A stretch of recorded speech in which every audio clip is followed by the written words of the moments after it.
një çështje që ka të bëjë me korrupsion, me panele që ta kujtoj tash, në panel i impjant fotovoltaik në të digën e Zadejës, një çështje rreth 8 milionë euro. Ai ka bërë kërkesë në prokurorinë e posaçme për të ndjekur gjendjen e këtij denoncimi dhe sipas tij gjithmonë i është kthyer një përgjigje zyrtare ku thonë që çështja ende në hetim. Po ne nuk kemi përgjigje nga Spaku për këtë gjë. Kemi thjesht atë që ka thënë zoti Gazmend Bardhi.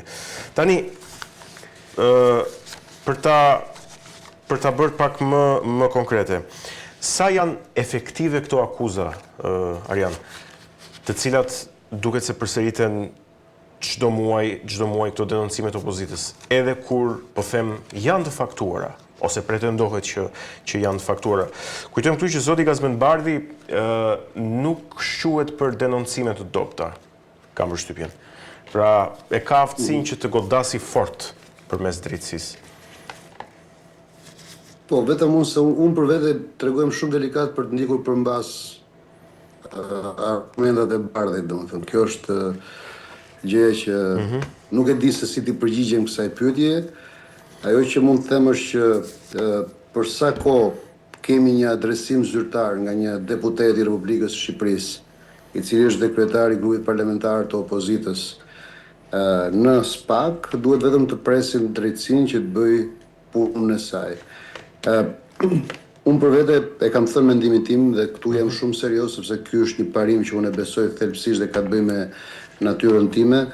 Unë jam kundër çdo lloj militantizimi të drejtësisë dhe qoftë edhe në mënyrë të sforcuar ku politikan, kryetar partish, deputet, përpiqen që ta kthejnë oborrin e Spakut në foltore politike dhe në një tjetër objekt dhe në një tjetër platformë ku ata shfaqin qëndrimet e tyre politike dhe bëjnë lojën e tyre politike. Vetë loja me denoncimet pafundme që bëhet në dyert e Spakut është një lojë për ta mbytur Spakun me sa më shumë çështje dhe pas kësaj për ta orientuar punën e tij ose për të gjetur argumenta dhe për ngritur argumenta për skredituar punën e Spakut, sepse nëse ndjek apo nuk ndjek njërin nga çështjet e podosit, këta e vendosin atë si lakmus goditje ose lëvdate politike. Politika do të qëndrojë sa më larg drejtësisë, jo se unë po flas me një besim të veçantë tek Spaku, nuk është se kam një besim të veçantë tek Spaku, nuk është se jam i kënaqur me atë që Spaku vetë ka bërë dhe ka gjeneruar natyrshëm në detyrat dhe në përshkrimin kushtetues që ka si institucion, e megjithatë përsëri parimi është ky, politika do të qëndrojë larg dyerve të Spakut dhe nuk është politika ajo që bën denoncimet. Politika është ajo që duhet ndërtojë alternativat. Politika nuk është as akuzative, se politika nuk është as prokurori, as gjykat, as grup investigativ, as polici sekrete. Unë nuk e di se si e kanë transformuar politikën shqiptare në këtë farë derexheje që duket sikur të gjithë janë në ndjekje të njëri tjetrit, të gjithë janë duke i bërë gro për njëri tjetrit, të gjithë janë me zyra avokatie për denoncuar njëri tjetrin. Pra është bërë një katraur e tillë sa që ne nuk e dallojmë më kush është drejtësia e pavarur dhe kush është politika që kërkon që t'i vendosi drejtësisë gremçat ku ajo ta tërheq pastaj. Që zonja Balluku është një zyrtare qartësisht e korruptuar, këtu nuk ka nevojë fare për komente. Kjo është një gjë që ndihet, shihet, emri i saj vazhdimisht gjendet aty ku bëhen edhe transaksionet më të larta dhe më të diskutueshme dhe debatueshme në disfavor të interesit publik dhe në favor të pakicave që janë ata që ne i njohim, pakica e oligarkëve që mbajnë në kontroll politikën shqiptare, por prapse unë nuk e di të them çfarë ka bërë zoti Bardhi, di të them që nëse do të ishte puna që në këtë vend drejtësia do të funksiononte siç i takon, pra të ndjek letrat, të ndjek me themel, thellësisht dhe gjerësisht çdo politikan që ka qenë drejtues institucionesh, unë nuk besoj se do mbetemi njëri prej tyre pa e merituar një dënim të paktën simbolik, por besoj një dënim të denjë, po e po. Zoti Galdini, cilat do të ishte rreziku politik për qeverinë Rama nëse zonja Balluku do të bëhet objekt hetimesh? Asnjë. Asnjë. Shikoni, ka kohë që unë kam thënë në studion e televizionit tuaj, sepse për fatin tim të mirë edhe kjo gjë tashmë një dritare që unë kam për të folur me qytetarët, pra mua më janë mohuar gjithë dritaret e tjera, kështu që arkivat tuaja tashmë janë plot me këto që deklaroj unë. Unë besoj që zoti Rama dhe zoti Berisha kanë arritur në një pikë që ata janë gatshëm të lëshojnë çdo poshtyre, cilin do poshtyre, pas një kosto, pas një problem, mjafton që gjërat mos shkojnë përtej dyshave, treshave dhe katërshave të supozuar, sepse aty ka Rama 100 vende bosh, pastaj vijnë tjerët, Berisha 100 vende bosh, pastaj vijnë tjerët, kështu që ata lëshojnë çdo dhe nuk e kanë fare problem. Asnjë kosto politike nuk kanë ata nga asnjë lloj goditje në çfarëdo lloj niveli. Qartë. Shikoni pak. Në qoftë se Spaku ka arrestuar, vetëm shikoni, bëni një retrospektiv. Është arrestuar ish ministri i tij i brendshëm. Është arrestuar ish ministri i tij i mjedisit. Është arrestuar një ish deputet i tij. Është arrestuar kryetari i Bashkisë së Tiranës. Janë arrestuar kryetar bashkish të disa qyteteve të rëndësishme kryesore. Dhe ne kemi parë që nga të gjitha çështjet e hapura, nga të gjitha procedimet penale, madje nga të gjitha vendimet e gjykatave dhe hetimet përfshirë bashkë me gjykimet, kemi parë që të dalë një vërr në ujë, kemi parë thjesht dënime singulare, pra për vetëm personin që është arrestuar, pra ka lëshime. Dhe i lëshuari nuk ka kurajo as të mbrojë vetveten, as të dalë përtej asaj, por e pranon dënimin e partisë dhe drejtësisë me krenari dhe ikën i qetë pastaj kur mbaron dënimin dhe vazhdon të bëhet biznesmen. Qartë. Në këto kushte për të ardhur te pyetja e fundit, meqense supozohet që jemi në prag të zgjedhjeve të parakohshme për kryetar bashkish.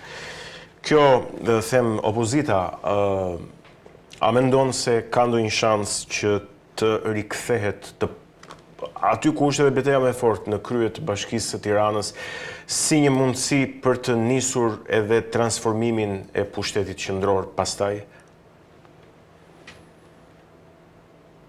Shikoj pak Egon. Kur themi opozita, çfarë kemi parasysh? Se këtu fillon ngërçi i parë. Pra kemi parasysh opozitën zyrtare që është Partia Demokratike. Të gjithë elementet tjerë janë parti opozitare, të gjithë ne të tjerët jemi ose individ, ose parti, ose përfaqësues opozitar, por opozita është Partia Demokratike me aleatët e saj. Ata janë certifikuar si opozita zyrtare. Për rrjedhoj, çdo proces politik duhet lind prej tyre. Tani, me sa kam dëgjuar unë në ligjërimin e tyre, ata kanë treguar për herë të parë një hapje. Një hapje për bashkim. Por mënyra se si ata kanë bërë hapjen për bashkim ka qenë duke folur më tepër për emra personash që ata pranojnë apo nuk pranojnë në negociat, dhe pak a shumë ata edhe negociatën duket që janë duke zhvilluar brenda oborrit, pra me ata njerëz që i kanë ndërkohë, nuk kanë çfarë të negociojnë me ata që i kanë ndërkohë në koalicion, dhe kjo është e jashtëmshme, pra duket që është duke më të ndodhur një teatr çmendurak në realitetin politik shqiptar, por kemi edhe një tezë tjetër, që është teza e Agron Shehait, i cili thotë që ejani të bashkohemi por të zgjidhë një personazh jo politik. Të dyja tezat janë arratisje nga e vërteta, pra arratisje nga guximi për me konkuru. Unë nuk e kuptoj dot se si mundet një opozit apo një parti opozitare të flasë për persona jo politik që konkurojnë, për shembull. Tezën e Agron Shehait, unë nuk arrit ta kuptoj dot, sepse pozicioni i kryetarit bashkisë është një pozicion mirëfilli politik dhe sidomos nëse flasim për kandidatin për Bashkinë e Tiranës, ky pozicion ka qenë pozicioni kryesor që ka nxjerr kryeministrin e vendit, ka qenë ish lideri i opozitës Lulzim Basha, kryetar bashkie, por ka qenë edhe njeriu që mbaj dhe si figura më e rëndësishme e Partisë Socialiste, ka qenë Erion Veliaj deri tashmë. Profili që ka zgjedhur Rama është një profil politiko-teknik sipas standardeve të Partisë Socialiste, pra është një ish ministre e Partisë Socialiste. Pra nuk mund të thuash që është një profil i ulët politik. Një ish ministre në vitet e fundit, në jo më pak se 8 vite, është profil i lartë politik. Pavarësisht kualiteteve të personit, nuk po hyj tek personi, por po hyj tek profili. Ndërkohë që edhe ky që e mban veten si risia politike, pra Gron Sheaj, tenton që të shpik këto monstrum idet që mos të prodhojmë një lider politik, mos të prodhojmë një tjetër alternativë politike, po rrim ne që jemi, prodhojmë një rio politike, fusim në garë, po fitoj Berej Qaves, po nuk fitoj, s'ka problem se ky do iki prapë në punë vet. Pra kjo është pak a shumë skuthëria politike që propozohet edhe nga alternativa e re politike që mua më duket skandaloze. Eksperiencën e Lulzim Bashkë. Lulzim Bashkë kishte një problem serioz për të prodhuar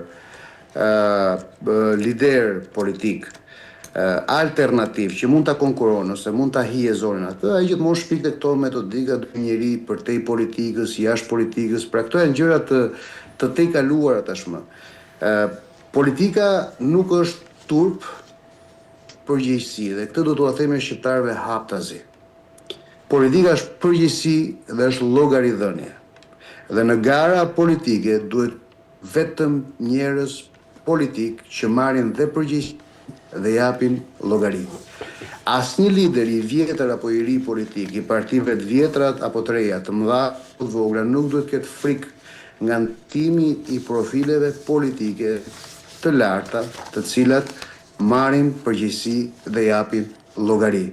Në qoftë se opozita e re dhe e vjetër do të ketë gjithmonë këtë lloj ngërçi, pra, të hymë në garë, por mos të ngrem askënd më lart se sa duhet.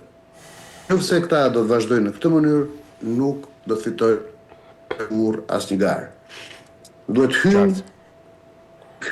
Duhet hynë me vizion politik. Duhet hynë për kryeqytetin, por duhet hynë me vizion edhe për opozitarizmin. Qartë. Po nuk i kompletuan këto dy element, shanset e tyre për të rikuperuar jo këtë garë, por për të rikuperuar të paktën edhe një 10 garë tjera që do vinë më pas, janë 9-0. Qartë. Mirë, zoti Galdini, kemi arritur në fund, ju falenderojmë për informacionet. Ishte kënaqësi. Shumë faleminderit juve. Kënaqësi. Shumë faleminderit. Mirë, Egon, përndim të pratit. Po, ishte ky edhe TikTok. Për çfarë folëm? Këtë TikTok folëm për Anglinë dhe luftën hibride me Rusinë, folëm për përpjekjet për paqen në Gaza në takimin mes Trump Netanyahut, folëm për sigurisht tek aktivimi i Veliajt në kushtetuese dhe më pas tek shkeljet pra të supozuara sipas zotit Bardhi të zëvendës kryeministres Belinda Balluku. Vetëm këtu për ditën e sotme shihemi sërish të shtunën. Deri atëherë mirupafshim. Mirupafshim.